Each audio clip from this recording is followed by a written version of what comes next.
अस्सलाम वालेकुम। Welcome to my channel voice over by Amna Shah. I hope कि आप खुश होंगे।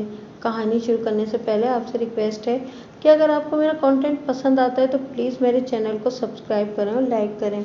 आइए कहानी का आगाज़ करते हैं। मेरे पूछने पर उन्होंने मुझे बताया कि ट्रेन जैसे ही गुजरानवाला की हदूद में दाखिल हुई थी, माजिद ने इनसे अलविदाई कलामात का तबादला कर लिया था और प्लेटफॉर्म का आगाज़ होते ही इनसे मुसाफा करके रुखसत हो गया था। असगर अली की बात सुनकर मेरा जहन उलझन का शिकार हो गया, क्योंकि यहाँ एक बहुत बड़ा वाज़ेह तज़ाद पैदा हो गया था। माजिद की लाश रेलवे लाइन के किनारे जिस मकाम से मिली थी वो असगर कॉलोनी और कन्हैया लाल बाग वाले फाटक का इलाका था, और ये मकाम गुजरानवाला के रेलवे स्टेशन से लगभग 2 मील की दूरी पर वाक़ था। सदाकत और सरफराज के बयान को अगर दुरुस्त मान लिया जाता तो फिर माजिद को रेलवे स्टेशन के प्लेटफॉर्म पर ही कहीं पाया जाना चाहिए था, लेकिन वो प्लेटफॉर्म से 2-2.5 मील पीछे मुर्दा हालत में पाया गया था। ये मुमकिन नहीं था कि माजिद रेलवे स्टेशन पर उतरने के बाद जाए वकुआ पर पहुंचा हो और वहां उसको कत्ल कर दिया गया हो, क्योंकि ट्रेन के स्टेशन पर पहुंचने और वकुआ का वक्त तकरीबन एक ही था। इसकी मज़ीद वजाहत पोस्टमार्टम की रिपोर्ट से हो सकती थी। पता नहीं क्यों बार बार मेरे जहन में ये बात आ रही थी कि सदाकत और सरफराज कोई अच्छे लोग नहीं थे। इसी सोच की रोशनी में मैंने असगर अली से सवाल किया, तुमने तो इन लोगों से बाकायदा बातचीत की है, मुझे इनकी वजह कता और हुलिये के बारे में तफसील से बताओ। सदाकत एक दराज कामत और गंदमी रंगत का आदमी है। इसकी भारी भरकम मूछें हैं और वो नज़र का चश्मा लगाता है, असगर अली ने बताया। जबकि सरफराज पस्ता कामत और सांवले रंग का है। वो अच्छा खासा मोटा है और उसकी आंखों के जाविये में भी फ़र्क है। वो भेंगा तो नहीं, लेकिन ये पता नहीं चलता कि वो आपको देख रहा है या आपके साथ खड़े किसी दूसरे शख्स को। मैंने सदाकत और सरफराज अली के हुलिये को जहन में महफूज किया और पूछा, असगर अली, उन्होंने तुम्हें बताया था कि वो लाला मूसा जा रहे हैं, क्या वो लोग लाहौर स्टेशन से आपके साथ ही ट्रेन पर सवार हुए थे? इसके बारे में तो यकीन से कुछ नहीं कहा जा सकता थानेदार साहब, असगर अली ने जवाब दिया। वो लोग दूसरी बोगी पर सवार हुए थे और हम किसी और पर। लाहौर रेलवे स्टेशन प्लेटफॉर्म पर अगर मेरी इन पर नज़र पड़ी हो तो मुझे कुछ याद नहीं है। यकीन से तो ये बात भी नहीं कही जा सकती कि वो वाकई लाला मूसा जा रहे थे, मैंने ठहरे हुए लहजे में कहा। फिर अकबर अली की तरफ देखते हुए पूछा, तुम लोग लाहौर के एक महल घोड़े शाह में ठहरे हुए थे, सदाकत और सरफराज में से कोई आपको वहाँ तो नज़र नहीं आया था? अकबर अली ने जवाब देने के बजाय असगर अली की तरफ देखा, क्योंकि मेरे इस सवाल का ज़्यादा बेहतर जवाब वही दे सकता था, और सदाकत और सरफराज से सिर्फ इसी की मुलाकात हुई थी। असगर अली अपने बड़े भाई का इशारा पाकर नफ़ी में गर्दन हिलाते बोला, नहीं जनाब, इन दोनों बंदों को मैंने ज़िंदगी में पहली मर्तबा ट्रेन के अंदर ही देखा था। अकबर अली, क्या तुम्हें इस बारे में कुछ याद है कि माजिद पहली मर्तबा कब अपनी बोगी से उठकर पिछली बोगी में गया था? मैंने मकतूल के बाप से सवाल किया। मुझे अच्छी तरह याद है जनाब, वो इस बात में गर्दन हिलाते हुए बोला। जब ट्रेन रावी का पुल क्रॉस कर लिया था तो माजिद पहली बार पिछली बोगी की तरफ गया था। इसका मतलब है, मैंने पुरसोच अंदाज में कहा, वो दोनों बंदे लाहौर ही से ट्रेन पर सवार हुए थे। फिर मैंने बारी बारी इन तीनों के चेहरों पर निगाह डालते हुए पूछा, अगरचे मुझे उम्मीद नहीं कि आप में से कोई मेरे सवाल का जवाब दे सकेगा, लेकिन मैं फिर भी जानना चाहूँगा कि सदाकत और सरफराज लाला मूसा में कहाँ और किसके पास गए होंगे? उन्होंने मेरे हस्बे तवक्को नफ़ी में गर्दनें हिला दी। मैंने अकबर से कहा कि तुम मुझे घोड़े शाह में अपनी साली सलीमा के घर का एड्रेस नोट करा दो। अगर माजिद के कातिल के सिलसिले में मुझे लाहौर जाकर तफ्तीश करना पड़ी तो मैं किसी कोताही से काम नहीं लूँगा। उसने फ़ौरन मुझे नसीमा के घर का एड्रेस लिखवा दिया। मैंने इन्हें तसल्ली तशफ़ी के बाद कहा इसने फ़ौरन मुझे नसीमा के घर का एड्रेस लिखवा दिया। मैंने इन्हें तसल्ली तशफ़ी देने के बाद कहा, आप लोग इत्मीनान से घर जाओ। मुझे जैसे ही माजिद के कातिल के बारे में कोई सुनगुन मिलेगी मैं आप लोगों को इसकी इत्तला कर दूंगा, और आप लोग भी आंखें और कान खुली रखना। अगर कोई ऐसी छोटी से छोटी बात भी पता चले जो इस कत्ल की वारदात को हल करने के लिए मुआविन साबित हो सकती हो तो आप फ़ौरन मुझे बताएंगे। अकबर अली गुलूगीर आवाज़ में बोला, थानेदार साहब, मेरा बेटा तो जान से गया, आप इसके कातिल को गिरफ्तार करके कड़ी से कड़ी सजा भी दिलवा दें तो इससे माजिद वापस नहीं आएगा। आप बस जल्द अज जल्द इसकी लाश मेरे हवाले कर दें ताकि मैं इसके तहजीज़ व तकफीन का बंदोबस्त करूं। अब मैं इसे बयान अपने साथ ले गया था। बोलते बोलते उसकी आवाज़ रुंध गई। मैंने हमदर्दी भरे लहजे में कहा, अकबर अली, मुझे उम्मीद है कल शाम तक माजिद की लाश पोस्टमार्टम की इब्तिदाई रिपोर्ट के साथ थाने पहुंच जाएगी। तुम लोग कल शाम में इधर का चक्कर लगा लेना। और जहाँ तक माजिद के कातिल को करारे वाकई सज़ा दिलवाने का ताल्लुक है तो मैंने लम्हाती तवक्कुफ़ करके गहरी सांस ली, फिर इजाफा करते हुए कहा, मैं मानता हूँ कि माजिद का कातिल कैफर किरदार तक पहुँच भी जाएगा तो इससे तुम्हारे बेटे की वापसी मुमकिन नहीं, लेकिन आम लोगों की इबरत के लिए मुजरिम को करारे वाकई सज़ा देना बहुत ज़रूरी है, वरना मुआशरे में जुराइम का तनासुब ख़तरनाक हद तक बढ़ जाएगा। इन तीनों ने मेरी बात से इत्तेफाक किया और मैंने इन्हें रुखसत कर दिया। इनके जाने के बाद मैं भी थाने से उठकर अपने क्वार्टर की तरफ आ गया, जो थाने के अकबी हिस्से में वाक़ था। इसके बाद सरसब्ज़ खेतों का सिलसिला फैला हुआ था। खेतों के बीचे बीच एक सड़क शुमाल से जुनूब की तरफ चली जा रही थी। दरअसल ये वही सड़क थी जो शेखुपुरा रोड पर जीटी रोड से निकलती थी। मज़कूरा सड़क शेखुपुरा रोड कहलाती थी, जो गुजरानवाला से किला शेखुपुरा और फिर लायलपुर की जानिब चली जाती थी। मैं थाने से अपने क्वार्टर में पहुंचा तो माजिद के कत्ल का मुअम्मा भी मेरे जहन में बैठकर क्वार्टर में आ गया था। इस वाक़ये ने मेरी सोच को तितर बितर कर रखा था। मैं पूरे यकीन के साथ कह सकता था कि अब तक इस सिलसिले में जो वाक़यात मेरे सामने आए थे, इनमें से बहुत सी कड़ियाँ गुम थीं। अगर मैं इन कड़ियों को तलाश करने में कामयाब हो जाता तो ये केस खुद ब खुद हल हो जाना था। मसलन ये कि सदाकत और सरफराज के मुताबिक वक़ुआ की रात माजिद गुजरानवाला के रेलवे स्टेशन पर इनसे जुदा हुआ था और हक़ाइक़ के मुताबिक ऐन इसी वक्त वो अस्कर कॉलोनी वाले फाटक के नज़दीक कत्ल कर दिया गया था, जिसका वाज़ेह मतलब यही था कि वो रेलवे स्टेशन तक पहुंचा ही नहीं था। अकबर अली ने मुझे बताया था कि वो आखिरी मर्तबा कामुकी के करीब पिछली बोगी की तरफ गया था। इसके बाद उसने मकतूल माजिद की शक्ल नहीं देखी थी। इस तमाम तर बहस और सोच विचार का एक ही नतीजा निकलकर सामने आता था, और वो ये कि माजिद पिछली रात सही सलामत गुजरानवाला के रेलवे स्टेशन पर पहुंचने में कामयाब नहीं हो सका था। इसे जाए वक़ुआ पर ही मौत के घाट उतारा गया था या फिर कहीं और कत्ल करने के बाद वहां फेंका गया था। सबसे अहम बात यह कि वो ट्रेन में से निकलकर जाए वक़ुआ तक कैसे पहुंचा होगा, मुझे इस बात का पता चलाना था। इसके बाद ही मैं कातिल तक रसाई हासिल कर सकता था। एक हतमी फैसले पर पहुंचने के बाद मैं सोने के लिए लेट गया। अगली सुबह भी खासी खुश्क और धुंध वाली थी। मैं सोकर उठा तो जहन उलझा हुआ था। आमतौर पर मेरे साथ ऐसा नहीं होता था। उमूमन मेरी सुबह का आगाज़ बड़ी हसासियत बशाशियत के साथ हुआ करता था। मसले मसाइल कब जहन में नहीं होते, लेकिन इसका ये मतलब तो हरगिज़ नहीं कि इंसान मुकद्दर तबीयत के साथ बेदार हो। बहरहाल मैं अपनी उलझन से बखूबी आगाह था, लिहाजा मैंने इस उलझन की सुलझन के बारे में सोचते हुए नाश्ता किया और तैयार होकर थाने पहुंच गया। हवलदार खुदाबख्श मेरे पास आया। उसने मुझे सलाम किया और बोला, मलिक साहब, रात मेरे बच्चे की तबीयत ठीक नहीं थी, अगर आपकी इजाज़त हो तो आज छुट्टी कर लेता हूँ। खुदाबख्श, क्या हुआ है तुम्हारे बच्चे को? मैंने हमदर्दी भरे अंदाज में पूछा। खुदाबख्श मकामी था। इसकी रिहाइश गुजरानवाला के एक महल्ले बागबानपुरा में थी। असल लफ्ज़ तो बागबानपुरा था। जब भी इस महल्ले का नाम पुकारा जाता तो महल्ला बागबानपुरा ही कहा जाता था। खुदाबख्श ने मेरे सवाल के जवाब में बताया, उस्मान को कल से बुखार था। मुझे पता चला है कि रात में बुखार ज़्यादा तेज़ हो गया था। उस्मान उसका सबसे छोटा बेटा था, जिसकी उम्र 8 साल के करीब रही होगी। मैंने कहा, मेरी तरफ से तुम्हें पूरी इजाज़त है खुदाबख्श। तुम ना सिर्फ आज की छुट्टी करो बल्कि अपने बेटे को हकीम के पास भी लेकर जाओ। आजकल मौसम बहुत शदीद ख़राब हो रहा है। मैं समझता हूँ उस्मान को ठंड लग गई होगी। मेरी घरवाली कल हकीम जी से इसकी दवा लाई थी, इसने बताया। उन्होंने भी ठंड लगना ही बताया है, लेकिन बच्चे सुनते ही कहाँ हैं। हाँ, ये तो है, मैंने तायदी अंदाज में कहा। अगर वो सुन लें तो फिर इन्हें बच्चा कौन कहेगा? जो जी में आता है कह डालते हैं। इन्हें किसी बात के अच्छा या बुरा लगने की कतन परवाह नहीं होती। मेरे लिए क्या हुक्म है मलिक साहब? खुदाबख्श ने सवालिया नज़र से मेरी तरफ देखा।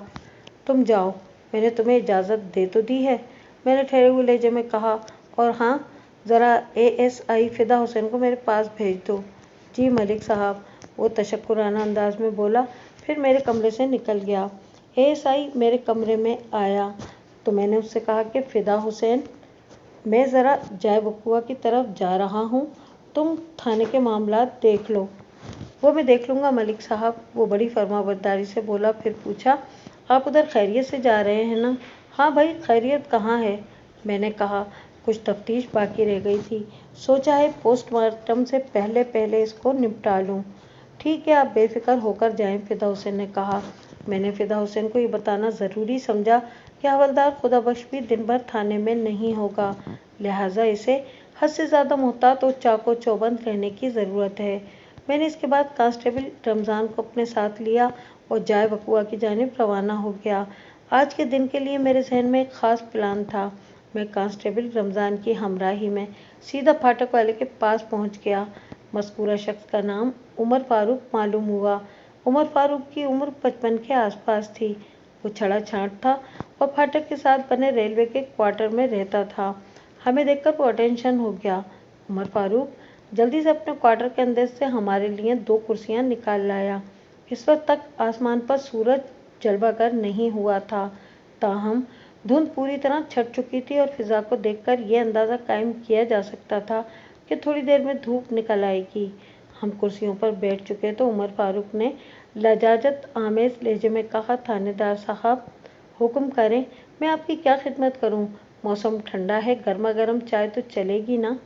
उमर फारूक, मैंने उसके चेहरे पर निगाह जमाते हुए कहा, तुम्हारा नाम इतना मोहतरम है कि मैं तुमसे किसी किस्म की खिदमत लेने का तसव्वुर भी नहीं कर सकता। मौसम ठंडा है या गर्म, इस बात को भूल जाओ और यहाँ बैठकर मेरे चंद सवालात के खरे और सच्चे जवाब दो। तुम्हारे जवाबात से ऐसा लगना चाहिए कि कोई उमर फारूक ही बोल रहा है। माई बाप, आप जो पूछेंगे सच सच बताऊंगा, वो फिदवियाना अंदाज में बोला। लेकिन ये अच्छा नहीं लग रहा कि आप पहली मर्तबा मेरे गरीब खाने पर आए और मैं आपकी कोई खिदमत ना कर सका। तुम्हारा सबसे बड़ा ताउन बल्कि एहसान ये होगा कि तुम्हारी फराहम करदा मालूमात मेरे लिए मुफीद साबित हों। मैंने गहरी संजीदगी से कहा, अब तुम फ़ौरन मेरे सामने बैठ जाओ। मेरा हतमी अंदाज देखते हुए उसने मज़ीद हिलोज्जत से काम नहीं लिया और एक खड़ी हुई चारपाई को बिछाकर मेरे सामने बैठ गया। मैंने पूछा, अभी फौरी तौर पर किसी ट्रेन के गुजरने का टाइम तो नहीं है? आपके आने से कोई 10 मिनट पहले एक ट्रेन लाहौर की तरफ गई है, उमर फारूक ने बताया। अब लाहौर की जानिब से 1 घंटे के बाद ट्रेन आएगी तो मुझे फाटक बंद करने और ट्रेन को हरी झंडी दिखाने के लिए उठना पड़ेगा। 1 घंटा बहुत होता है उमर फारूक, मैंने उसके चेहरे के तासुरात का जायज़ा लेते हुए कहा। मैं तुम्हारा काम मुतासिर नहीं होने दूंगा। अगर तुमने भरपूर ताउन किया तो मैं तुम्हें 15-20 मिनट में फारिग कर दूंगा। मैं हर किस्म के ताउन के लिए तैयार हूँ सरकार, वो गहरी संजीदगी से बोला। आप पूछें, क्या पूछना चाहते हैं? मैंने इसकी आंखों में देखते हुए पूछा, तुम्हें कुछ अंदाज़ा है कि मैं किस सिलसिले में तुमसे पूछताछ करने आया हूँ? जी, कुछ कुछ अंदाज़ा तो है, वो इस बात में गर्दन हिलाते हुए बोला। मसलन? मैंने उसकी तरफ सवालिया नज़र से देखा। क्या कुछ कुछ? जनाब, कल यहाँ से आप किसी अजनबी बंदे की जो लाश लेकर गए हैं, मैं समझता हूँ इसी के सिलसिले में आप मुझसे सवाल जवाब करेंगे। तुमने बिल्कुल ठीक समझा है उमर फारूक, मैंने सर को तायीदी जुम्बिश दी। लेकिन अब तक की तहकीक के मुताबिक मकतूल मेरे लिए अजनबी नहीं रहा। मैं इसके बारे में बहुत कुछ जान चुका हूँ। वो बदनसीब कौन था थानेदार साहब? उसने दुख भरे अंदाज में पूछा। हाँ उमर फारूक, वो वाकई बहुत बदनसीब इंसान साबित हुआ है। मैंने इस बात में गर्दन हिलाई। इसका नाम माजिद अली था और वो बजरिया ट्रेन लाहौर से गुजरानवाला आ रहा था कि तुम्हारे फाटक के करीब इसे जानलेवा हादसा पेश आ गया। फिर मैंने नहायत ही मुख्तसर अल्फाज में चंद सेकंड के अंदर अंदर उमर फारूक को मकतूल माजिद अली के बारे में बता दिया। मेरे खामोश होने पर उसने हैरत भरे लहजे में पूछा, लेकिन थानेदार साहब, अगर वो ट्रेन से कट मरता तो उसका जिस्म सलामत न रहता। इसकी तो गर्दन काट कर मौत के घाट उतारा गया है।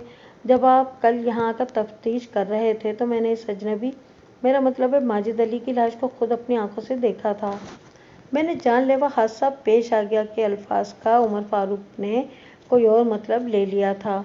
इस बेचारे ने यही समझा था कि मैं माजिद के ट्रेन के नीचे आकर हलाक होने की बात कर रहा हूँ। खैर, मैंने वजाहत कर दी तो वो मुतमईन अंदाज में गर्दन हिलाने लगा।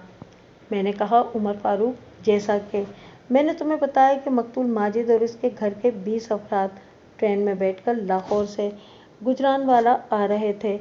वो ट्रेन कल बरास्ता कल ठीक 9:45 बजे इस स्टेशन पर पहुंची थी। जाहिर है वो तुम्हारे इस फाटक से गुजरने के बाद ही आगे गई होगी। जी हाँ, बिल्कुल, उसने जवाब दिया। तुम्हारे ख्याल में वो इस फाटक से कितने बजे गुजरी होगी? लगभग 9:30 बजे जनाब, उमर फारूक ने जवाब दिया। मैंने पुरसोच अंदाज में पूछा। 9:30 बजे वो तुम्हारे फाटक से गुजरी और 15 मिनट बाद वो रेलवे स्टेशन के प्लेटफॉर्म पर खड़ी थी। मैंने लम्हाती तवक्कुफ करके गहरी सांस ली, फिर इजाफा करते हुए पूछा, उमर फारूक, क्या वो ट्रेन थोड़ी देर के लिए फाटक पर रुकी भी थी? ये बहुत टेक्निकल सवाल था। अगर उमर फारूक का जवाब हाँ में आता तो इससे ये बात वाज़ेह हो जाती कि माजिद को यहाँ उतार लिया गया था।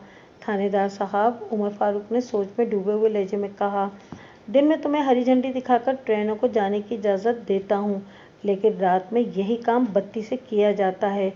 आपने हमारी वो बत्ती तो देख रखी होगी, जिसकी एक जानिब हरा और दूसरी तरफ लाल शीशा लगा होता है।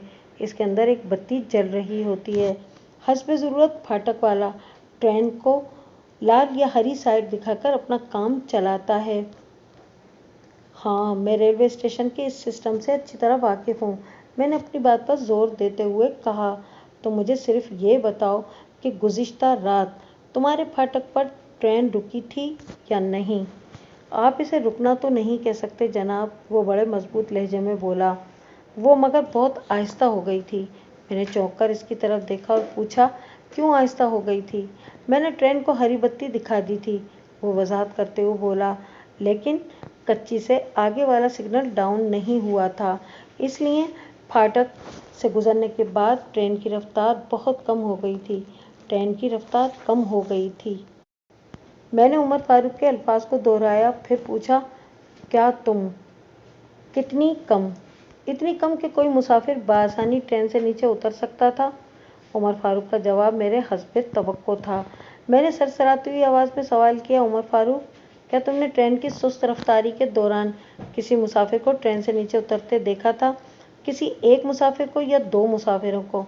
जनाब, मैं बत्ती पकड़कर फाटक की साइड पर खड़ा था।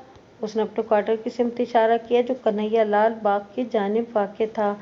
इस जानिब तो मैंने किसी को ट्रेन से कूदते हुए नहीं देखा था।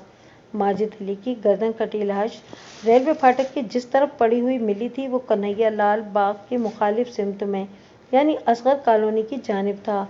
लिहाजा अगर मकतूल और कातिल ट्रेन से इस तरफ से कूदे थे तो वो उमर फारूक की नज़र में आ ही नहीं सकते थे। यह भी ऐन मुमकिन था कि कातिल ने माजिद अली को ज़बरदस्ती वहां कूदने पर मजबूर कर दिया हो, क्योंकि ये समझ में आने वाली बात नहीं थी कि मकतूल अपनी मर्जी से वहां उतरा होगा। ठीक है, मैंने बदस्तूर उमर फारूक की आंखों में देखते हुए कहा, वो ट्रेन गुजर गई और तुम बत्ती लेकर अपने क्वार्टर में आ गए। क्या सुबह से पहले कोई और ट्रेन भी इस फाटक से गुजरी थी? जी, रात को 11 बजे एक मालगाड़ी गुजरी थी, उमर फारूक ने बताया। ये मालगाड़ी रोज़ाना रात को 11 से 11:30 बजे तक यहाँ से गुजरती है। इसे पास कराने के बाद मैं सुकून से सो जाता हूँ, क्योंकि फिर सुबह 7 बजे तक कोई भी ट्रेन इधर का रुख नहीं करती और मैं तो फजर की नमाज के लिए उठ चुका होता हूँ। मैंने गहरी संजीदगी से कहा। 9:30 बजे और 11 बजे वाली ट्रेन को गुजरने के दरमियानी वक्फे में तुम कहाँ थे और क्या करते रहे थे? जी, मैंने कहाँ जाना था? वो चौंक कर मुझे देखने लगा। मैं इधर अपने क्वार्टर ही में मौजूद था। तुम अपने क्वार्टर से बाहर नहीं गए थे? मैंने मादिल अंदाज में कहा। तो क्या तुमसे मिलने कोई क्वार्टर में भी नहीं आया था? उसके चेहरे पर कुछ इस नौयत के आसार पैदा हुए जैसे इसके जहन में रोशनी का कोई झमाका सा हुआ हो। मैंने फौरन कहा, उमर फारूक, की बात अहम है, अच्छी तरह सोचकर बताओ।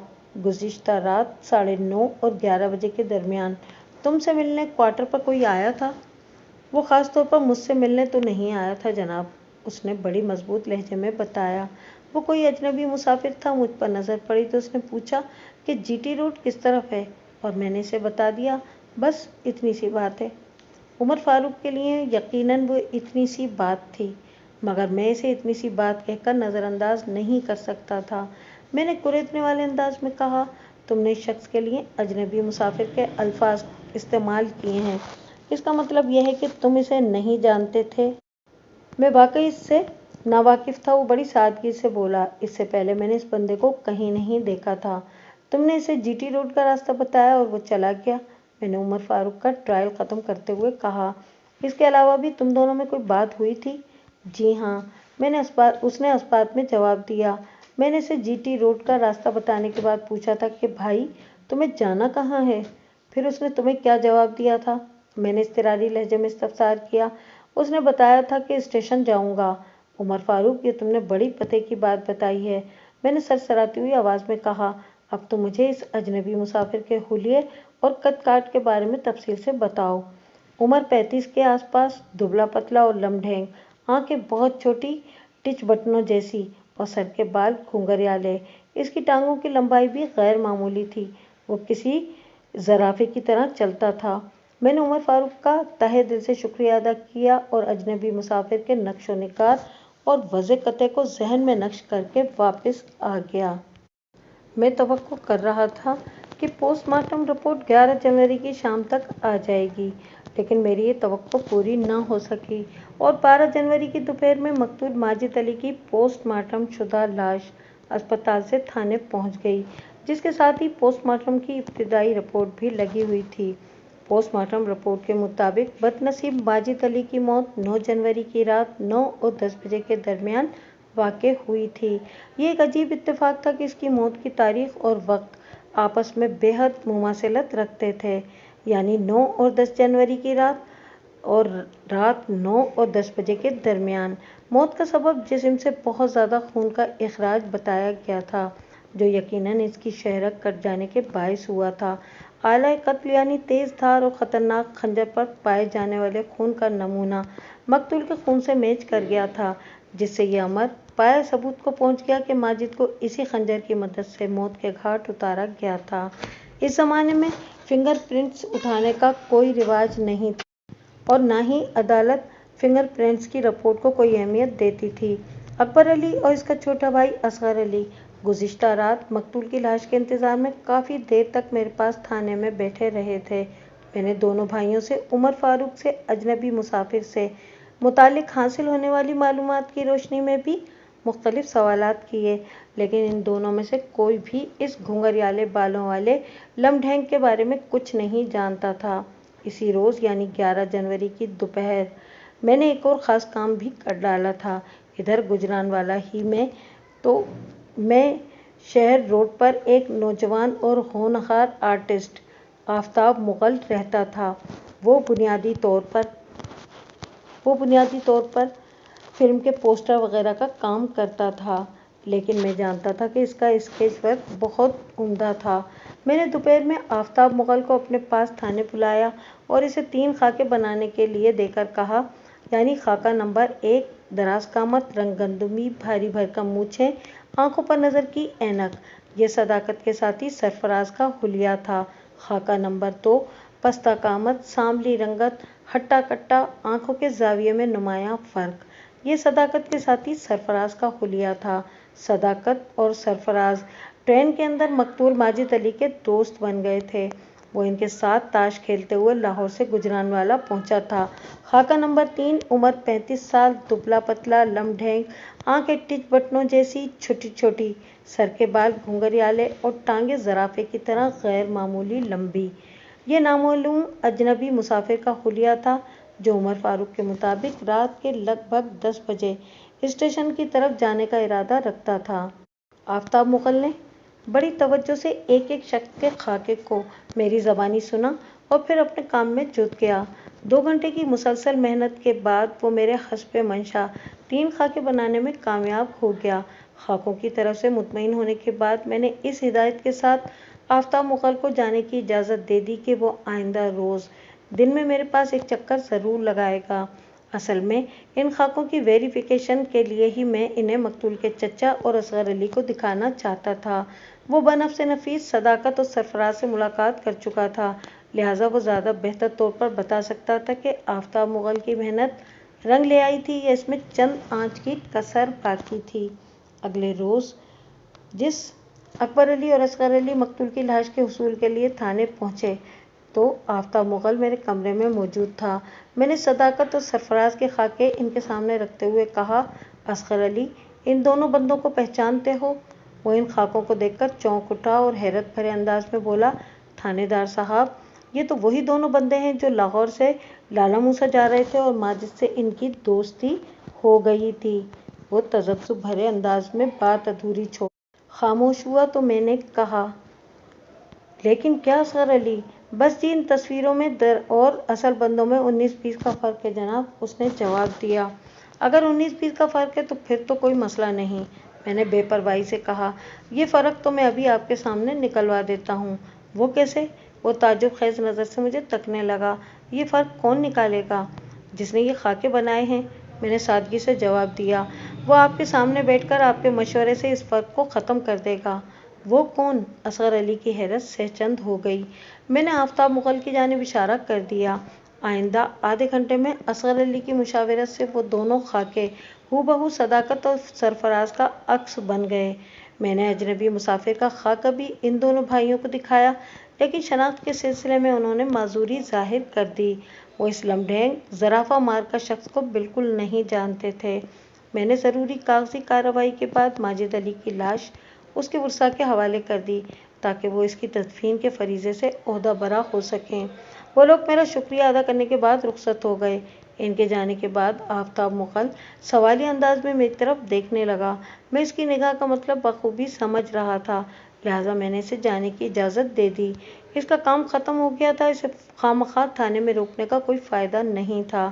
میں نے آفتاب مغل سے جو 3 اسکیچز بنوائے تھے، انہیں میں استعمال کرنے کے لیے ایک جامع منصوبے کی تیاری کر چکا تھا۔ میں نے اسی روز ایک ماہر فوٹوگرافر کو تھانے بلوا کر اس کے حوالے یہ خاکے کیے اور کہا، دلشاد صاحب، مجھے ان خاکوں کے 3 فوٹوگراف چاہئیں۔ بن جائیں گے بیگ صاحب، اس نے بڑے اعتماد سے کہا، لیکن یہ نہایت ہی اہم معاملہ ہے۔ میں نے گہری سنجیدگی سے کہا، ان خاکوں کا راز ہم دونوں کے بیچ میں رہنا چاہیے۔ آپ بالکل بے فکر ہو جائیں ملک صاحب، وہ بڑے اعتماد سے بولا۔ پہلے کبھی میں نے آپ کو شکایت کا موقع دیا ہے؟ دلشاد بہت ہی تجربہ کار اور قابل اعتماد فوٹوگرافر تھا۔ بعض قانونی معاملات میں پہلے بھی میں اس کی ٹیکنیکل سپورٹ لے چکا تھا۔ اس کے دوستانہ استفسار کے جواب میں میں نے کہا، نہیں دلشاد، مجھے تم سے کوئی شکوہ نہیں رہا۔ انشاءاللہ اس مرتبہ بھی کوئی شکایت نہیں ہوگی، اس نے کہا۔ انشاءاللہ، میں نے تہہ دل سے کہا اور پھر پوچھا کہ یہ کام کب تک ہو جائے گا؟ ملک صاحب، میں آپ کا یہ کام آج ہی کی تاریخ میں کر دوں گا، وہ بڑے اعتماد سے بولا۔ ٹھیک ہے، میں نے اس بات میں گردن ہلائی۔ میں رات تک ادھر تھانے میں بیٹھا ہوں اور سمجھو کہ تمہارا انتظار کر رہا ہوں، تو پھر مجھے آج جانے کی اجازت دے دیں۔ اٹھ کر کھڑا ہو گیا تاکہ میں فی الفور اسٹوڈیو پہنچ کر اپنا کام شروع کر سکوں۔ میں نے اسے فوراً اجازت دے دی۔ دلشاد کے جانے کے بعد میں ایک مرتبہ پھر ماجد علی کے قاتل کے بارے میں سوچنے لگا۔ اسے جس بے دردی سے گردن کاٹ کر موت کے گھاٹ اتارا گیا تھا، وہ قاتل کی اس کے لیے شدید ترین نفرت کو ظاہر کرتا تھا۔ ایسا شخص کون ہو سکتا تھا؟ اس سوال پر پہنچ کر ذہن رک سا جاتا تھا اور سوچ تھم جاتی تھی۔ اسی سوال کا جواب تلاش کرنے کے لیے میں نے 2 خاکے تیار کروائے تھے۔ حاصل شدہ معلومات کے مطابق صداقت اور سرفراز کا تعلق لالہ موسیٰ سے تھا، اور یہ بھی ممکن تھا کہ وہ لاہور کے رہنے والے ہی ہوں اور کسی کام سے وہ لالہ موسیٰ گئے ہوں۔ یہ بھی ہو سکتا تھا کہ لالہ موسیٰ کے حوالے سے انہوں نے سراسر جھوٹ بولا ہو۔ میں حقیقت کی تہہ تک پہنچنا چاہتا تھا اور مجھے یقین تھا کہ اس سلسلے میں یہ خاکے ہی میری مدد کریں گے۔ پھاٹک والے عمر فاروق کی ایک بات میرے ذہن میں بار بار تکرار کر رہی تھی۔ یہ بات اس کی بھی نہیں بلکہ اس اجنبی مسافر کی تھی جس نے عمر فاروق سے استفسار کیا تھا کہ آخر اس کو جانا کہاں ہے، تو اس نے بے ساختہ جواب دیا تھا، ریلوے اسٹیشن۔